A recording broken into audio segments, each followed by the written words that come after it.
जय हिंद फ्रेंड्स। भारतीय राज्य व्यवस्था में जो टॉपिक हम लोगों का चल चल रहा था वो सेंटर स्टेट रिलेशन था। हमने 3 पार्ट में सेंटर स्टेट रिलेशन कवर किया। पहले पार्ट में देखा था कि उनके सेंटर और स्टेट के बीच में, केंद्र और राज्य के बीच में क्या क्या विधायी संबंध हैं। उसके बाद हमने ये देखा था कि एग्जीक्यूटिव रिलेशन कौन कौन से हैं, कार्यकारी संबंध। और तीसरा हमने देखा था कि वित्तीय संबंध कौन कौन से हैं।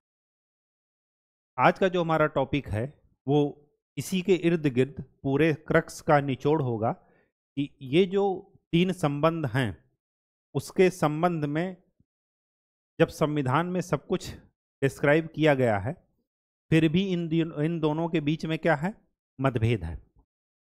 और जब मतभेद हैं तो स्वाभाविक सी बात है कि कुछ पॉइंट्स होंगे तभी मतभेद हैं।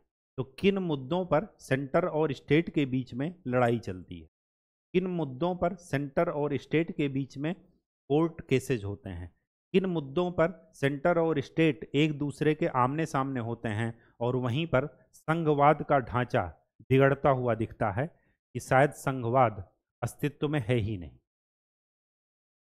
ठीक, तो आज का जो हमारा टॉपिक है वो है केंद्र और राज्यों के बीच, केंद्र राज्य के बीच, राज्य या राज्यों के बीच तनाव के बिंदु।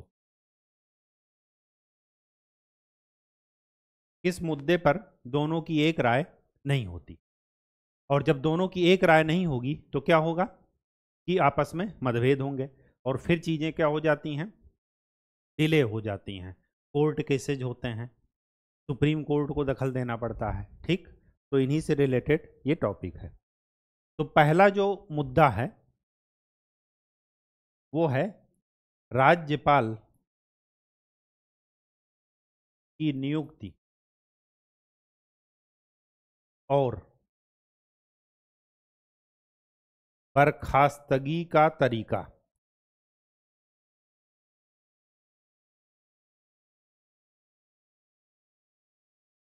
जब राज्यपाल पढ़ाएंगे तो आपको बताएंगे कि इनकी नियुक्ति कैसे होती है और कैसे इनको टर्मिनेट किया जाता है, बर्खास्त किया जाता है। ठीक, तो इस तरीके पर केंद्र और राज्य क्या हो जाते हैं, आमने सामने हो जाते हैं। ठीक है। अच्छा, एक चीज आपको और बता दें इसी टॉपिक को शुरू करने से पहले। देखिए, 1952 से 1947 में देश आजाद हुआ तो राष्ट्रीय पार्टी कौन सी थी, इंडियन नेशनल कांग्रेस, भारतीय राष्ट्रीय कांग्रेस। अब 1952 से लेकर के 1967 तक, 1967 तक चीजें सकुशल रूप से चलती रहीं। केंद्र और राज्य आमने सामने तो आए, लेकिन किस वजह से आए, भूमि सुधार के मामले पर आए आमने सामने। ठीक, क्यों? क्योंकि केंद्र सरकार चाहती थी कि हम क्या करें, डीपीएसपी को लागू करें। तो उसके लिए भूमि सुधार आंदोलन, भूमि सुधार बहुत जरूरी था, संपत्ति के अधिकार को लिमिट करना जरूरी था। तो इस मामले पर दोनों आमने सामने आए, लेकिन कभी भी डायरेक्ट इंटरेस्ट कभी भी इन दोनों का नहीं टकराया। इशू तब उठा जब 1900, तो यहाँ पर लिख लीजिए, स्वतंत्रता के बाद से 1947 से 1952 में पहले लोकसभा चुनाव हुए थे, तो 1947 से लेकर के 1967 तक, 1967 तक केंद्र और राज्यों में एक समान सरकारें रहीं। कांग्रेस की ही पार्टी केंद्र में थी और कांग्रेस की ही पार्टी राज्यों में थी। 1967 के चुनाव में क्या हुआ, अब ये देखिए, ये वही ईयर है, लाल बहादुर शास्त्री जी 1965 का जो भारत पाकिस्तान युद्ध हुआ था वो जीत चुके थे। उनकी क्या हो गई थी, मृत्यु हो गई थी। नेहरू जी चल बसे थे। केंद्रीय नेतृत्व में क्या हो गया, एकदम ऐसी स्थिति हो गई कि अब कौन नेतृत्व संभाले। तो सब लोग अपने अवसर की प्रतीक्षा कर रहे हैं और यहीं पर किसका उदय होगा, इंदिरा गांधी जी का। ठीक, तो 1967 में क्या हुआ कि 9 प्रांतों में, 9 राज्यों में कांग्रेस की सरकार नहीं बनी या कांग्रेस चुनाव हार गई। अब स्वाभाविक सी बात है, जब कांग्रेस चुनाव हार जाएगी तो केंद्र में अलग सरकार, अलग दल की सरकार रहेगी और राज्य में अलग दल की सरकार रहेगी। और जब अलग दल की सरकार रहेगी तो न केवल दल बल्कि वैचारिक मतभेद, भौतिक मतभेद, सांस्कृतिक मतभेद, ये सब के सब राजनीतिक मतभेद, ये सब के सब क्या होंगे, बढ़ेंगे। ठीक। और इसी का परिणाम था कि उस समय के बाद से केंद्र राज्य संबंध का मुद्दा केंद्र में आ गया। उसके पहले केंद्र और राज्य कभी भी डायरेक्ट आमने सामने नहीं आते थे। क्यों? क्योंकि सभी राज्यों में एक ही दल की सरकार रहती थी, तो एक ही विचारधारा चल रही थी। ठीक। तो सबसे पहला जो टकराहट का जो संभाव्य क्षेत्र है वो क्या है, राज्यपाल की नियुक्ति और बर्खास्तगी का तरीका। दूसरा जो पॉइंट है वो ये है, राज्यपाल की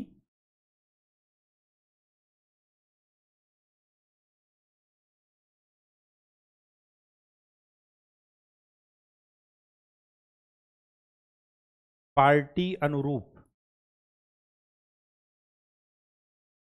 कार्यवाही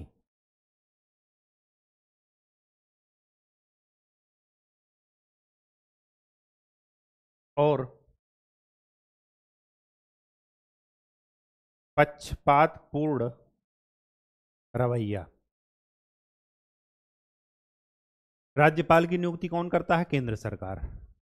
ठीक। लेकिन वो केंद्र सरकार के अंडर में कोई जॉब नहीं करते हैं राज्यपाल, ये ध्यान रखिएगा, राज्यपाल एक स्वतंत्र पद है, उनकी नियुक्ति केंद्र सरकार करती है, लेकिन वो उस नियुक्ति के बाद से क्या होते हैं, स्वतंत्र होते हैं। अब क्या हुआ कि जिस पार्टी ने उनकी नियुक्ति की है वो उस पार्टी के हिसाब से पक्षपातपूर्ण ढंग से काम करते हैं। ठीक। ये दूसरा पॉइंट है केंद्र और राज्य के बीच में तनाव पैदा होने का। तीसरा है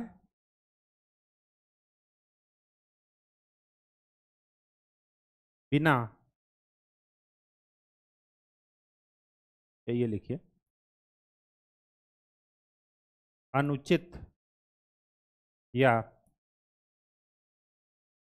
बिना ठोस कारण के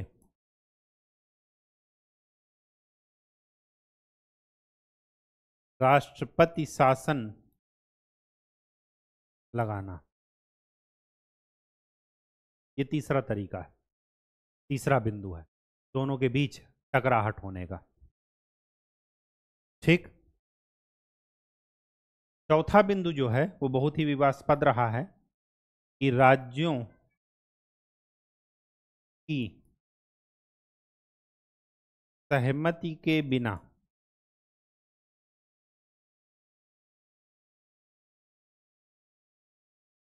केंद्रीय बलों की तैनाती, सेंट्रल आर्म्ड फोर्सेज जो होते हैं, टोटल 7 हैं, सीआरपीएफ, सीपीएफ, ये सब जो है, तो इनकी जब राज्य में तैनाती होती है तो राज्य सरकार से नहीं पूछा जाता। ठीक। पांचवी बात,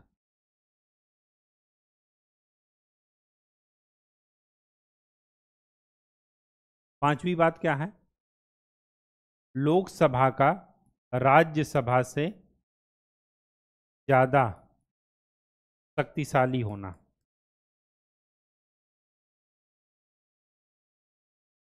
लोकसभा के पास राज्यसभा से ज्यादा शक्तियां। ठीक। छठवां जो पॉइंट है वो ये है, अखिल भारतीय सेवाओं का प्रबंधन, ऑल इंडिया सर्विसेज। भारत में कितनी है, 3। उनका जो मैनेजमेंट है वो भी एक विवाद का मुद्दा रहा है। ठीक है।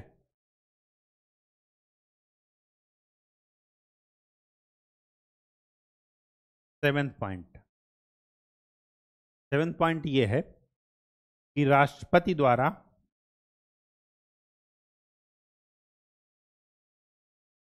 राज्य विधेयकों को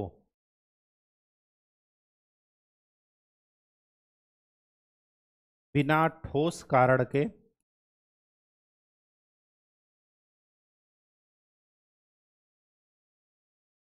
आरक्षित करना।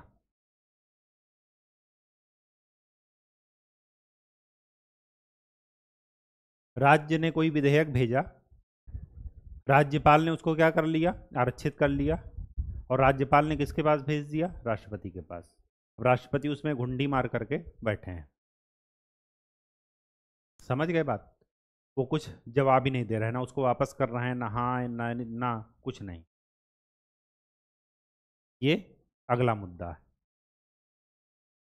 नेक्स्ट पॉइंट ये है, इनके बीच में विवाद का क्या मुद्दा है, वो ये है कि वित्तीय विषयों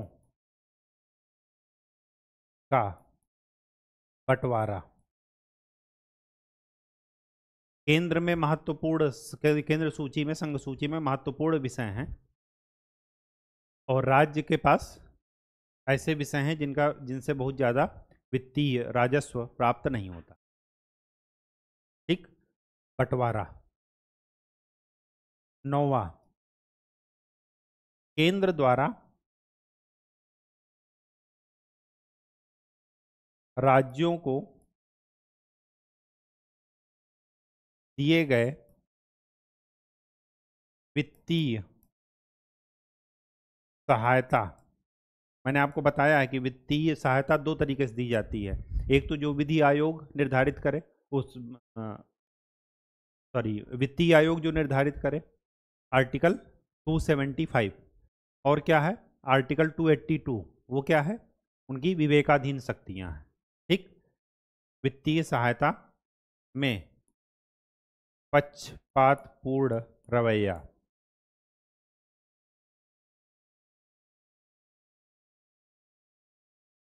अगला पॉइंट क्या है,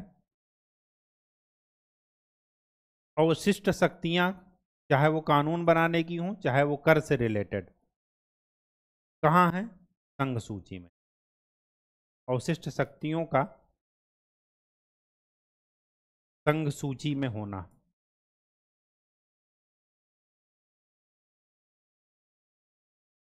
संघ सूची नहीं लिखते हैं, अवशिष्ट शक्तियों का संघ में निहित होना।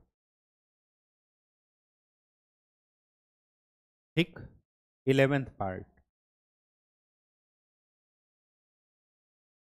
जब समवर्ती सूची पर कानून बनाते हैं तब भी केंद्र और राज्य आमने सामने आ जाते हैं। तो यहां पर यह भी लिखिए कि राज्य सूची में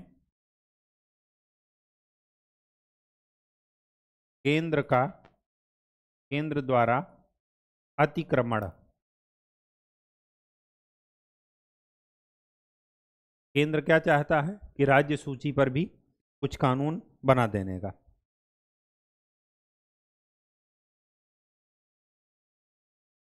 ठीक,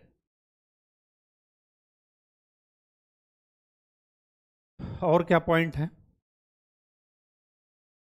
दिल्ली वाले मुद्दे से आपको ये जरूर ध्यान में रहेगा, ये वाला पॉइंट कि सीएम के खिलाफ जांच आयोग, पद पर रहते हुए भी जांच आयोग बैठा देना। तो अगला पॉइंट ये है कि मुख्यमंत्री के विरुद्ध जांच आयोग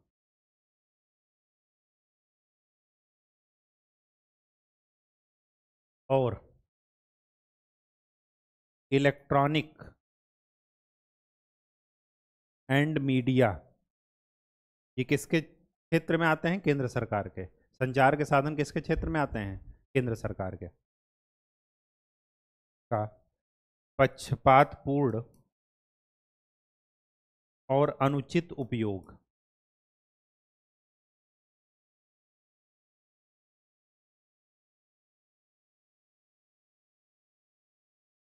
ठीक, अनुचित उपयोग इस वजह से लिखे हैं क्योंकि ये उद्देश्य राजनीतिक उद्देश्यों की पूरा करने के लिए इसका इस्तेमाल कर रहे हैं।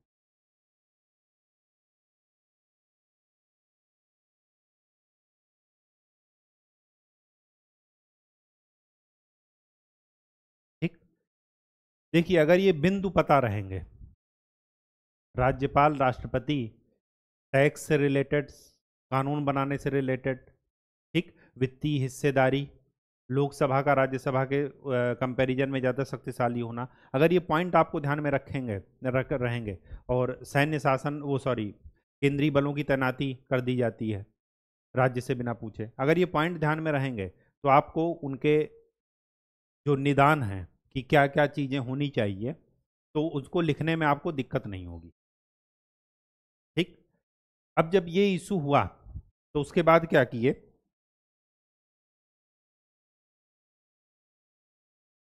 इसके बाद 1967 के बाद आप देखेंगे कि केंद्रीय राज्य संबंध में जब एक नया मोड़ आया, विवाद बढ़ते गए, तो अलग अलग आयोगों की स्थापना हुई। इनका क्रम आपको ध्यान में रखना है।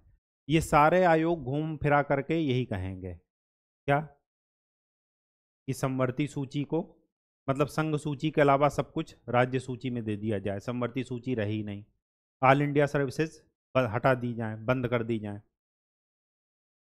और क्या कहा जाएगा, टैक्स संघ सूची के अलावा सारे अधिकार किसको मिले, राज्यों को मिले। तो सारे आयोग लगभग एक ही बात कहेंगे। ठीक है, तो वो कैसे आपको ध्यान में रखना है, अगर ये पॉइंट्स आपको ध्यान में रखे हैं तब। ठीक, तो सबसे पहले देख लेते हैं कि केंद्र राज्य संबंधों के बीच में कौन कौन से आयोग बने। तो पहला है प्रथम प्रशासनिक सुधार आयोग।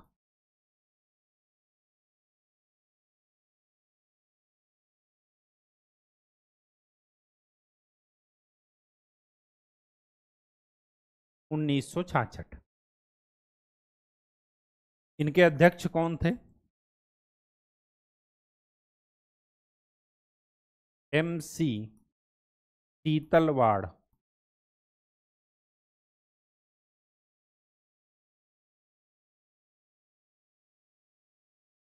ठीक है, ये पहला प्रशासनिक सुधार आयोग था जो केंद्र राज्य संबंधों पर क्या कर रहा है, अपने विचार दे रहा है। ठीक, सेकंड जो आयोग है वो है राज्य सरकारों द्वारा गठित, एक है राजमन्नार समिति। तमिलनाडु की DMK पार्टी ने इसको गठित किया था, ये जो करुणानिधि थे, जिनके अभी वो स्टालिन है, ठीक, प्रमुख। तो DMK पार्टी के द्वारा ये गठित थी, ये 1969 में गठित है। इस कमेटी ने, इस समिति ने सबसे पहले ये रिकमेंडेशन दी कि ऑल इंडिया सर्विसेज को समाप्त किया जाए। अवशिष्ट शक्तियां, चाहे वो कानून बनाने की हों, चाहे टैक्स से रिलेटेड, ये किसको दी जाएं, राज्य को। इस कमेटी ने पहली बार ये कहा, राजमन्नार समिति ने।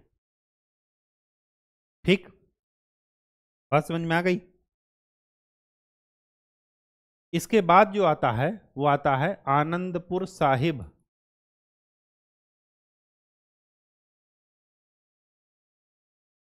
प्रस्ताव। ये आया है 1973 में। पंजाब में अकाली दल की सरकार थी, तो उन्हीं के द्वारा ये गठित किया गया। इन्होंने भी वही कहा जो बाकी लोगों ने कहा। लास्ट में आया पश्चिम बंगाल स्मरण पत्र। पश्चिम बंगाल स्मरण पत्र में क्या था, पश्चिम बंगाल में उस समय कौन सी सरकार थी, साम्यवादी दल की, CPM वगैरह थे ये। ठीक, ये है 66, 69, 73, 1977। अब क्या हुआ यहां पर, इन्होंने एक पॉइंट दे दिया कि लोकसभा राज्यसभा को लोकसभा के बराबर शक्ति दी जाए।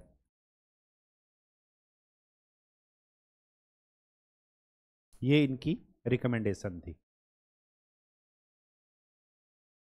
ठीक, बात समझ में आ गई। 1966, 1969, 73 और 77।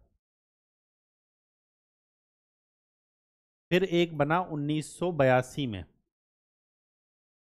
1982 में जो बना उसको आपको ध्यान में रखना है। 1982, 83, 1982 नहीं, 1983 लिख लीजिए। RS सरकारिया सुप्रीम कोर्ट के रिटायर्ड चीफ जस्टिस थे ये। इन्हीं के उसमें एक आयोग का गठन किया गया जिसका नाम था सरकारिया आयोग। और इनकी रिकमेंडेशन, क्योंकि ये केंद्र सरकार द्वारा गठित था, इस वजह से इनकी रिकमेंडेशन आपको ध्यान में रखना है। ये बाकी किसने किया? राज्य सरकार ने। प्रशासनिक सुधार आयोग भी केंद्र सरकार के द्वारा था, लेकिन वहाँ का ईयर देखिए 1966 में, ज़्यादा उन पर ध्यान नहीं दिया गया। यहाँ तक आते आते 1982 में आपने याद किया होगा इमरजेंसी बीत गई थी। परमाणु शक्ति संपन्न देश, मतलब एक न्यूक्लियर टेस्ट हो चुका था। ठीक, स्माइलिंग बुद्धा वाला प्रोजेक्ट वो लॉन्च हो चुका था। ठीक है, उसके बाद क्या हुआ? इमरजेंसी भी हो चुकी थी, जनसंघ की सरकार भी आ चुकी थी। 1942, 42वां संविधान संशोधन और 44वां संविधान संशोधन, वो दोनों क्या हो चुके थे? हो चुके थे। ठीक, 1976 और 1978। ठीक, अब यहां पर क्या है कि केंद्र राज्य संबंध एकदम पीक पर हैं, टकराहट के, और यहीं पर ये आयोग गठित हुआ RS सरकारिया जी के नेतृत्व में। इन पर भरोसा भी था क्योंकि ये सुप्रीम कोर्ट के रिटायर्ड जज थे, मतलब कोर्ट के द्वारा, और तो इस वजह से दोनों इन पर क्या करते थे? ट्रस्ट करते थे। तो इन्होंने क्या किया? रिकमेंडेशन दी। 1983 में ये बने और 1988 में इन्होंने अपनी अनुशंसाएं दी।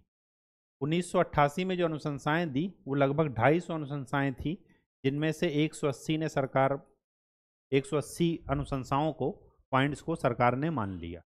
अब वो कौन कौन सी अनुशंसाएं थी जिनको सरकार ने माना और इन्होंने क्या रिकमेंडेशन दी थी, वो मैं आपको बता रहा हूँ, और ये पॉइंट आपको ध्यान में रखना है।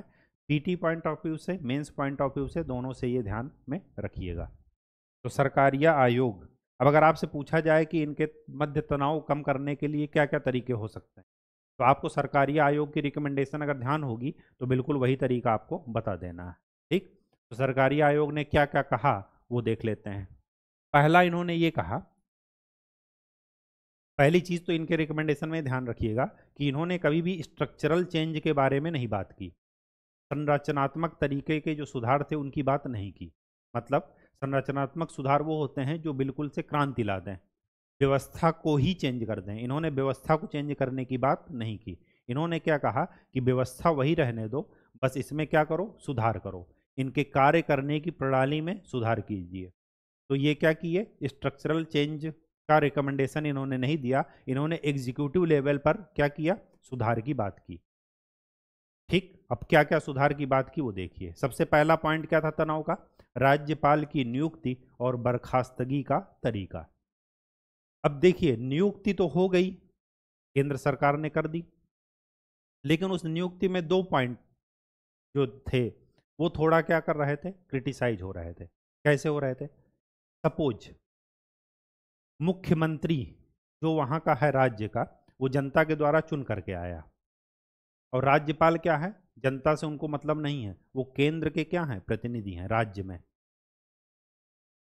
अब क्या हुआ कि जब जनता के द्वारा चुने गए प्रतिनिधि और केंद्र के प्रतिनिधि में आपस में टकराव होने लगे, तो ये ना तो राज्य के लिए अच्छा है क्योंकि उसकी कार्यप्रणाली बाधित होगी, और ना ही केंद्र के लिए, क्योंकि संघवाद, जो फेडरलिज्म, यूनियन का जो कॉन्सेप्ट है वो क्या होगा? अपनी अवनति की ओर जाएगा। लोगों का विश्वास लोकतंत्र में क्या होगा? कम। तो इसके लिए इन्होंने ये कहा कि राज्यपाल की नियुक्ति के लिए कुछ अनुशंसाएं दी। तो पहला लिखिए कि राज्यपाल ऐसा व्यक्ति होना चाहिए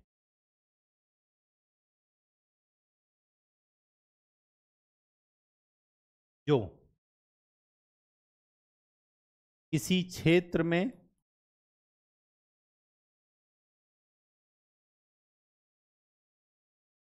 अग्रजन्य हो, अग्रणी हो।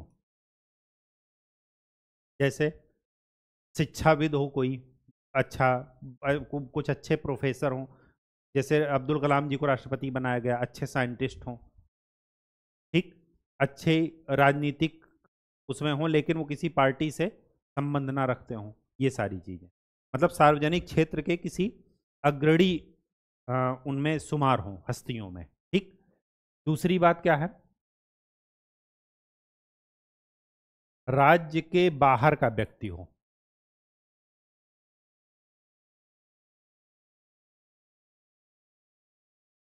तीसरी बात, स्थानीय, स्थानीय मतलब राज्य की राजनीति से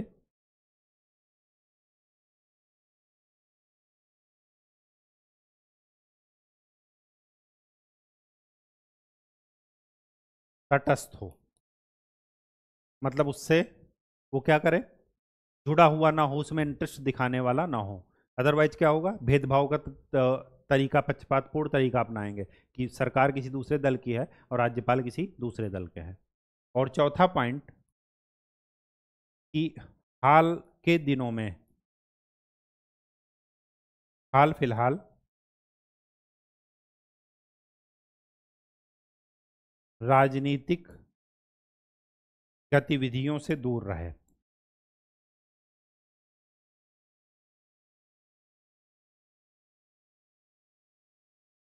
मतलब हाल फिलहाल 2 4 6 साल में, 8 साल में राजनीतिक गतिविधियों से में उसका क्या हो, इंटरेस्ट ना हो, किसी पर्टिकुलर दल से वो, दल की विचारधारा से प्रभावित ना हो। ये ऐसा राज्यपाल, ऐसा व्यक्ति होना चाहिए। ये सरकारी आयोग ने क्या दिया था, रिकमेंडेशन दिया था। ये चीज़ें ध्यान में रखिएगा क्योंकि ये ऑब्जेक्टिव में पूछी जाती हैं, ठीक। ये यूपीएससी में पूछा गया क्वेश्चन है ये वाला, यूपीएससी 2021 या 22 में, कि किसने कहा था कि राज्यपाल राज्य के बाहर का व्यक्ति होना चाहिए, किस आयोग ने। तो उसमें 4 विकल्प में से एक था क्या, सरकारी आयोग, ठीक है। तो ये आपको ध्यान में रखना। ये तो हुआ राज्यपाल की नियुक्ति का के लिए व्यक्ति। अब इस व्यक्ति में ये लक्षण होने चाहिए, लेकिन साथ में ये भी इन्होंने कहा कि राज्यपाल की नियुक्ति करते समय मुख्यमंत्री से हो सके तो परामर्श ले लीजिए कि ये व्यक्ति की हम नियुक्ति कर रहे हैं, क्या ये सही है, आप इसके साथ काम करने के लिए इच्छुक हो।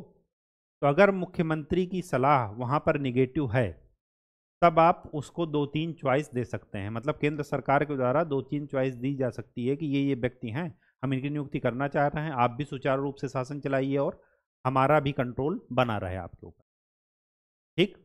तो दूसरी बात क्या थी,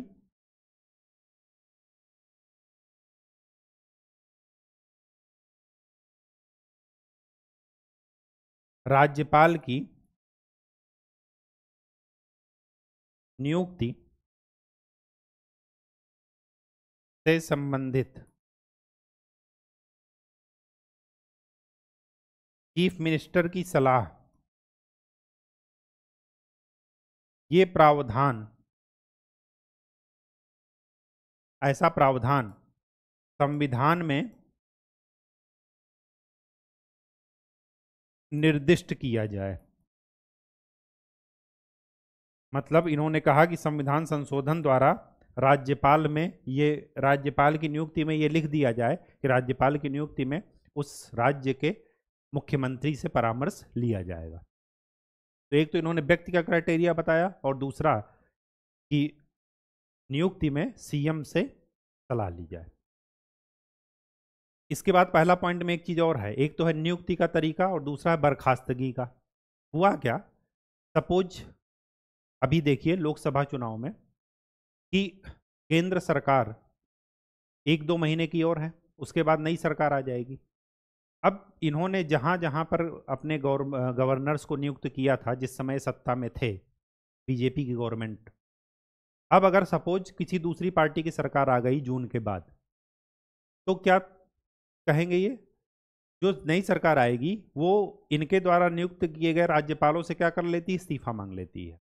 जबकि होना क्या चाहिए कि राज्यपाल का कार्यकाल 5 वर्ष के लिए क्या होना चाहिए, फिक्स, बिना किसी उचित या ठोस कारण के उस कार्यकाल को डिस्टर्ब करने की जरूरत नहीं है। ये भी इन्होंने रिकमेंडेशन दी। अच्छा, ये चीज़ दोनों तरफ से लागू होनी चाहिए। राज्यपाल का भी 5 वर्ष का कार्यकाल जो है निश्चित होना चाहिए, बिना किसी ठोस कारण के उसको डिस्टर्ब नहीं करना चाहिए। साथ में इन्होंने ये भी कहा कि राज्यपाल लोग जो विधानसभा दल में जो है बहुमत है उसको ना मान करके कभी कभार राष्ट्रपति शासन की रिकमेंडेशन कर देते हैं। तो कहने का ये मतलब है कि राज्यपाल का भी कार्यकाल 5 वर्ष तक व्यवस्थित सुचारू रूप से चलना चाहिए, बिना किसी ठोस कारण के हटाना नहीं चाहिए।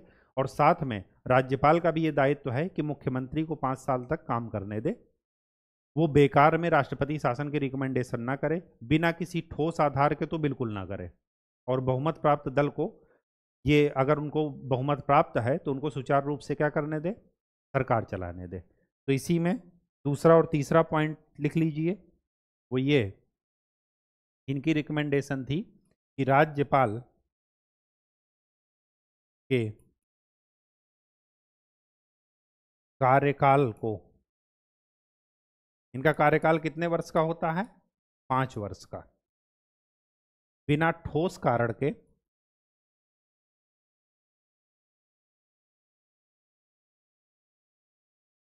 बाधित ना किया जाए।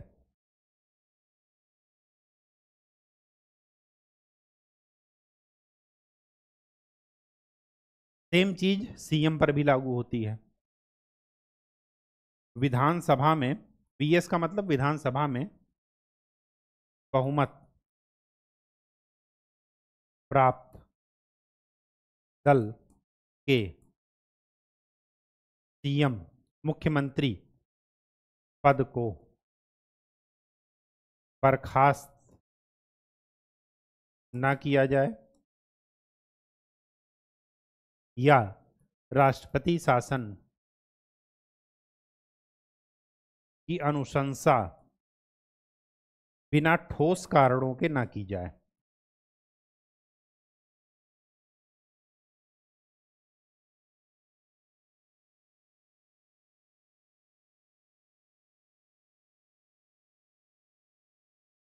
ठीक, तो ये तो हो गया राज्यपाल का। फिर क्या था, राष्ट्रपति शासन। राष्ट्रपति शासन के बारे में क्या रिकमेंडेशन इन्होंने दी कि राष्ट्रपति शासन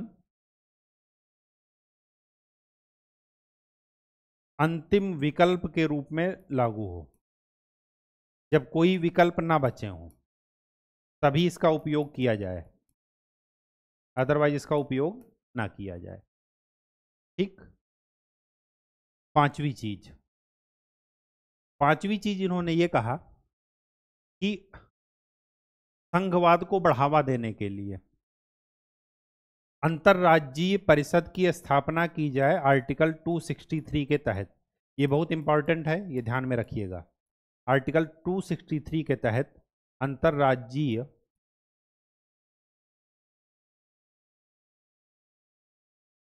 परिषद की स्थापना। और ये जब सरकार ने इस रिकमेंडेशन को माना तो 1990 में अंतर्राज्यीय परिषद की स्थापना कर दी गई।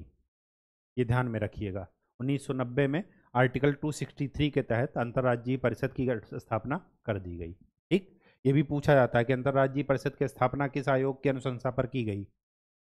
तो पहले जो प्रशासनिक सुधार आयोग और ये सब राजमन्नार ये सब ने कहा था कि अंतर्राज्यीय परिषद की स्थापना की जाए, लेकिन जिसकी सुनी गवर्नमेंट ने वो कौन सा आयोग था, सरकारी आयोग।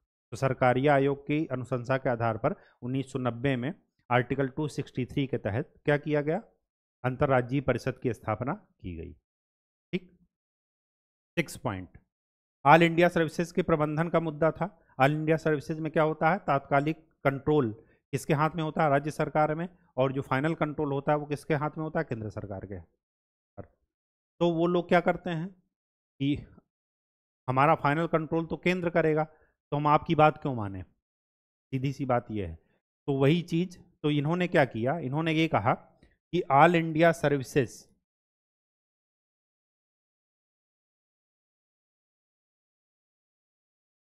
से संबंधित संस्थान को और सुदृढ़ किया जाए। बताइए, इसको हटाने की बात कर रहे थे। वही मैंने बताया ना कि ये स्ट्रक्चरल चेंज नहीं करना है और सुदृढ़ किया जाए। स्टील फ्रेम ऑफ इंडिया इनको कहा जाता है। इन्हीं के उस पर भारत क्या है, टिका है, संघ जो है टिका है। ठीक, सुदृढ़ किया जाए और ऐसी ही और सेवाओं का गठन किया जाए। अभी तो खाली 3 ही हैं, इन्होंने कहा कि 3 के अलावा भी, जैसे चिकित्सा के लिए भी, इंजीनियरिंग के लिए भी, इनके लिए भी क्या किया जाए, ऑल इंडिया सर्विसेज की शुरुआत किया जाए, जुडिशरी के लिए गठन किया जाए। बताइए। ठीक, ये सरकारी आयोग की रिकमेंडेशन थी। 7वीं रिकमेंडेशन क्या है? 7वीं रिकमेंडेशन ये थी कि उन्होंने क्या कहा था कि सैन्य बलों की, केंद्रीय सैन्य बलों की तैनाती राज्य से पूछ कर की जाए, बिना राज्य की सहमति के ना किया जाए। तो इन्होंने ये कहा कि केंद्र के पास ये अधिकार होना चाहिए कि वो जब चाहे तब केंद्रीय बलों की तैनाती राज्य में कर सकता है। बेहतर ये होगा कि उनसे जब वांछनीय हो, जब जरूरी हो तब करें। बात समझ में नहीं आई? फिर से दोहराता हूं।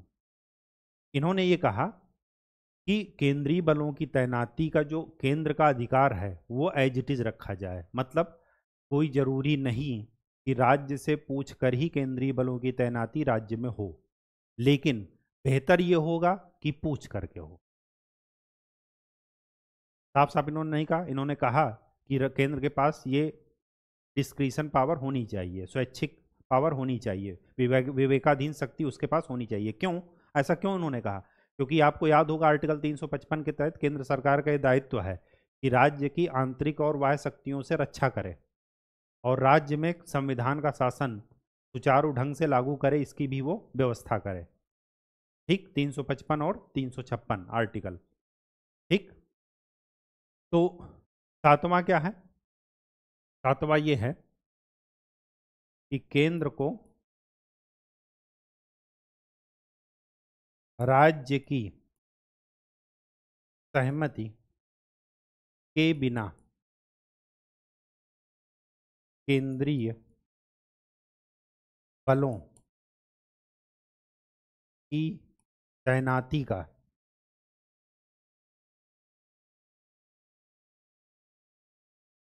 की शक्ति होनी चाहिए।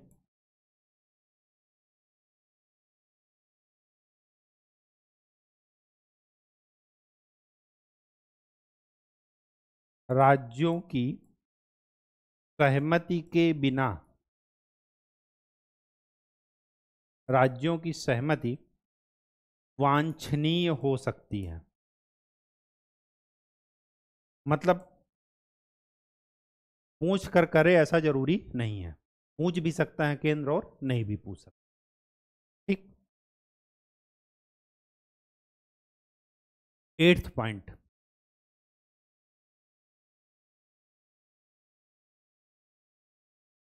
जो टैक्सेशन की शक्ति है, पावर, संसद में होनी चाहिए। बाकी सभी शक्तियां कहाँ होनी चाहिए? समवर्ती सूची में, कॉन्करेंट लिस्ट में। मतलब कि उस पर कानून दोनों बना सकते हैं। ठीक, 9th, समवर्ती सूची पर कानून बनाने का अधिकार किसको है? केंद्र और राज्य दोनों को, ये हम पढ़ चुके हैं। लेकिन अगर दोनों ने बना दिया तो किसका मान्य होगा? केंद्र का। ठीक, तो यहां पर क्या 9th पॉइंट में क्या कहना है कि समवर्ती सूची पर कानून बनाने से पहले केंद्र को राज्यों से सलाह मशविरा करना चाहिए, तभी बनाना चाहिए। अदरवाइज उस पर राज्य को ही दे देना चाहिए कि आप ही कानून बनाओ और लागू करो। तो 9th पॉइंट क्या है कि समवर्ती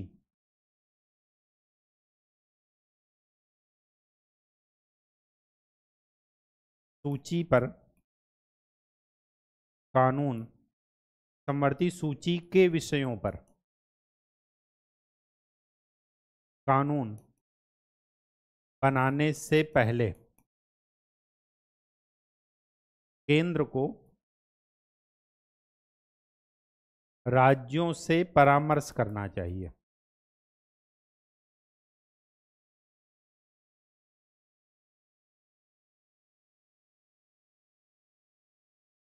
ठीक। 10th पॉइंट, क्षेत्रीय परिषदों रीजनल काउंसिल की स्थापना की जाए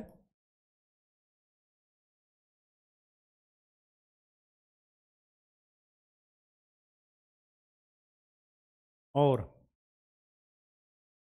संघवाद को बढ़ावा दिया जाए, फेडरलिज्म को बढ़ावा दिया जाए।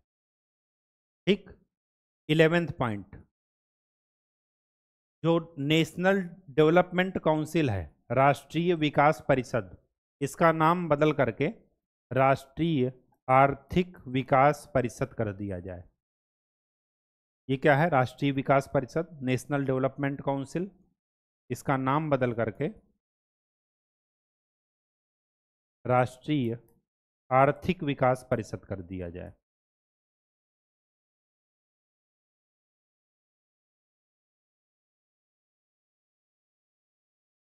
ठीक। 12th पॉइंट, राष्ट्रपति जो विधेयक आरक्षित करे, राज्य सरकार से कोई विधेयक आया राष्ट्रपति के लिए विचार विमर्श के लिए, तो राष्ट्रपति उसको अपने पास रख लेते हैं, तो उसका लिखित कारण, रिटर्न में कारण बताया जाए राज्य सरकार को।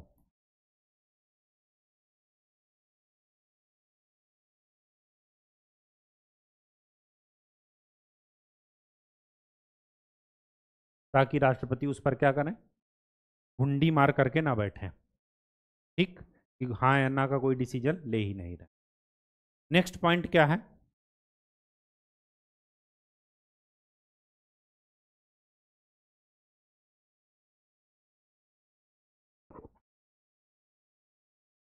नेक्स्ट पॉइंट एक बार चेक करते हैं। समवर्ती सूत्र हो गया, कराधान हो गया, केंद्रीय बल हो गया। हाँ, एक चीज और, कराधान से केंद्र सरकार को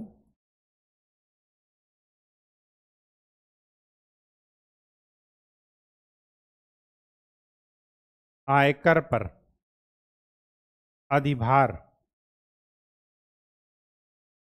अधिभार मतलब सरचार्ज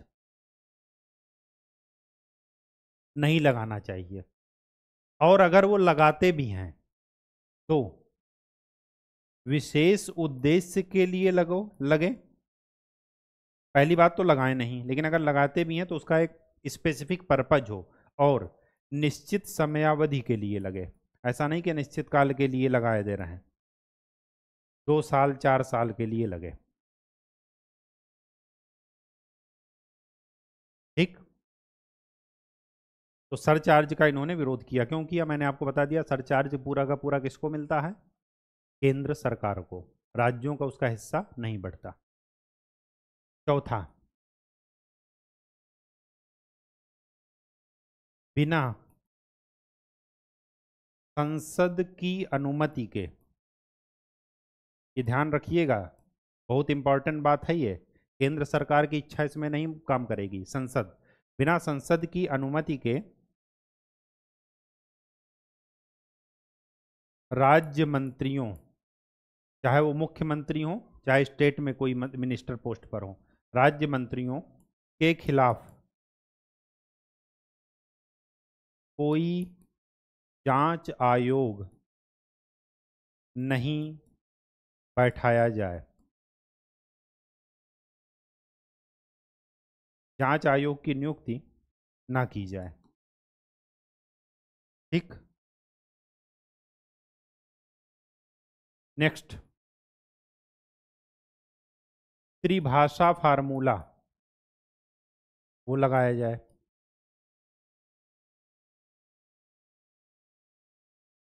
त्रिभाषा फार्मूला आपने समझ गए होंगे, बहुत हंगामा हो रहा था साल 2 साल पहले। त्रिभाषा मतलब एक राष्ट्रीय स्तर की भाषा, एक राज्य स्तर की भाषा और एक मातृभाषा। ठीक, तो 3 लैंग्वेज सभी को आनी चाहिए। ठीक है, नॉर्थ इंडिया वालों को सोचना चाहिए कि वो साउथ की कोई भाषा सीखें, और साउथ इंडियन को सोचना चाहिए कि वो हिंदी सीखें, नॉर्थ की कोई भाषा। ठीक, इससे क्या है, एक संघवाद का प्रत्यक्ष दर्शन हो सके, भाषा के आधार पर विभाजन न दिखे। ठीक, 16 नंबर पॉइंट, राज्यों के पुनर्गठन प्रक्रिया और राज्यसभा की भूमिका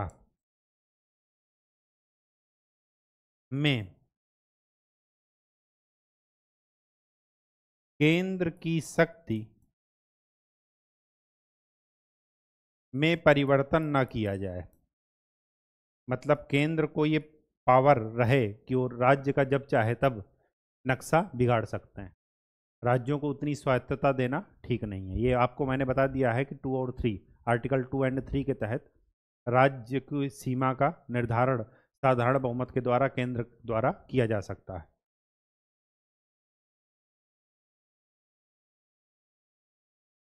ना किया जाए। ठीक, और क्या पॉइंट हो सकता है, और ये पॉइंट हो सकता है कि वित्त आयोग स्थायी कर दिया जाए। ऐसा नहीं कि 5 साल बाद राष्ट्रपति की अनुमति देखी जाए कि वो 5 साल बाद उनका मन नहीं है तो वो वित्त आयोग गठित करें या ना करें। ठीक, तो वित्त आयोग का गठन स्थायी कर दिया जाए, और साथ में क्या कर दिया जाए, वित्त का बंटवारा एक लिखित फार्मूले पर हो। ठीक, जो वित्त आयोग की अनुशंसा हो। ठीक है, और 18वां पॉइंट, जो संचार के साधन थे जिनको राजनीतिक उद्देश्य की पूर्ति के लिए केंद्र अपना यूज करता था, तो उसको क्या किया जाए, संचार के साधनों में, संचार के साधन मतलब इलेक्ट्रॉनिक और मीडिया,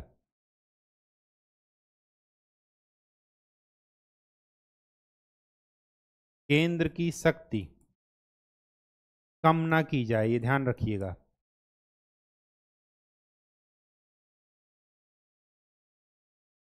बल्कि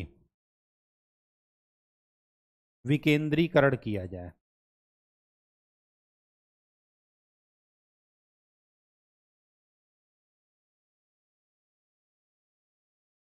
मतलब यहां पर स्वायत्तता दी जाए लेकिन एक कंट्रोल्ड वे में दी जाए। ठीक, बात समझ में आ गई, ये बात है। तो ये रिकमेंडेशन सरकारी आयोग की ध्यान में रखना है। राज्य तो यहां तक कहते हैं कि केंद्र के पास केवल क्या होना चाहिए, विदेशी संबंध, संचार और मुद्रा, इसके अलावा सारे रक्षा संबंध, ये जो है, इसके अलावा सभी सब्जेक्ट किसको दे दिए जाएं, राज्य को। ये जो पश्चिम बंगाल का स्मरण पत्र है, उन्होंने तो यहाँ तक कहा कि निगम कर में 75% हिस्सा किसको दिया जाए, राज्यों को, बाकी 25% कौन रखे, केंद्र को। जबकि आप देखिए कि केंद्र के पास जिम्मेदारी कितनी है। समझ गए बात, एकता, अखंडता, इन सब की रक्षा करना, राज्यों की वाया आक्रमण से रक्षा करना। लेकिन हाँ, अगर सरकारी आयोग ने रिकमेंडेशन दी तो उस पर क्या होना चाहिए, उसके प्रोज एंड कॉन्स दोनों को ध्यान में रखना चाहिए, प्रॉफिट एंड लॉस, और फिर उसके बाद धीरे धीरे कदम बढ़ाना चाहिए। और आज तक कदम बढ़ा रहे हैं, ना तो इतनी ज़्यादा छूट राज्यों को दे दी गई है और ना ही इतनी ज़्यादा छूट केंद्र को है कि वो राज्य को ही खा जाए। ठीक, संविधान इसीलिए बना है। तो सरकारी आयोग की रिकमेंडेशन यहाँ तक है। सरकारी आयोग का 180, लगभग 250 उन्होंने अनुशंसाएं की थी, रिकमेंडेशन, उनमें से 180 को मान लिया गया है। अंतर्राज्यीय परिषद, ये ध्यान रखिएगा, क्षेत्रीय परिषद, ये भी ध्यान रखिएगा, इन सब का गठन हो चुका है। और अब हम नेक्स्ट चैप्टर में इन्हीं से रिलेटेड एक आयोग और बना था 2002 में, मदन मोहन पुंछी, ये भी सुप्रीम कोर्ट के जज थे रिटायर्ड, उन्हीं के उसमें बना था।